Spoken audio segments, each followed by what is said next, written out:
But first, the wet weather has put a bit of a dampener on the start to autumn for many of us, but even more so for businesses who rely on sunny weather. Among them is a farmer in Hertfordshire who is counting the cost of the rain. Andrew Willett says he has rarely seen weather like it, and fields normally full of cows are instead underwater. Here's Sally Williams. Wow, Drew, this is wet.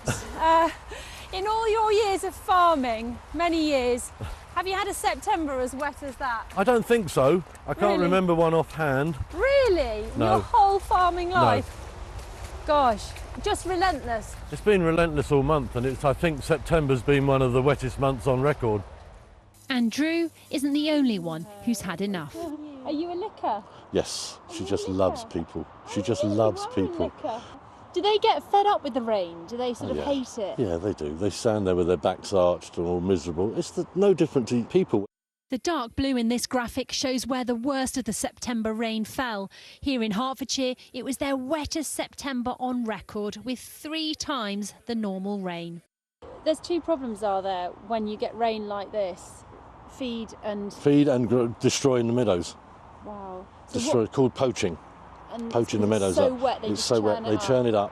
And then the other problem is that you haven't got enough grass, is that it? Because of the rain? Because of the rain. So they're having to be supplemented? Yes, yep. And that costs you money, does it? Yes, well, what we made in the summer. But will it last all winter, depending how long it is?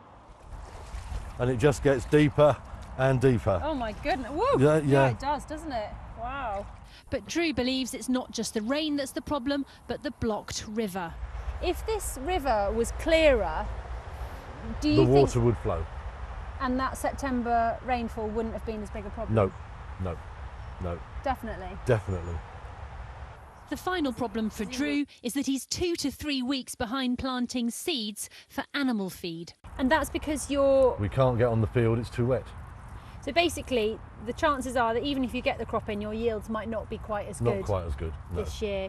Drew says he'll have to absorb the costs, but the National Farmers Union say this weather could end up affecting consumers. All of this can be the difference for a farmer between having a profitable year and having a year where he's making a loss. But there will be a knock-on for the consumer as well, because ultimately this means less crops being produced, as I say, less feed for livestock, and that all puts pressure in the marketplace. Here at Hedges Farm, their wish now is pretty simple. Just some dry weather.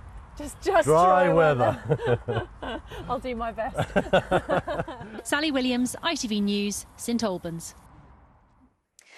Of course, Sally has more tomorrow on the weather, how it's affecting producers of sparkling wine. She travels to Denby's wine estate in Surrey to hear about how days of rain are affecting the harvest.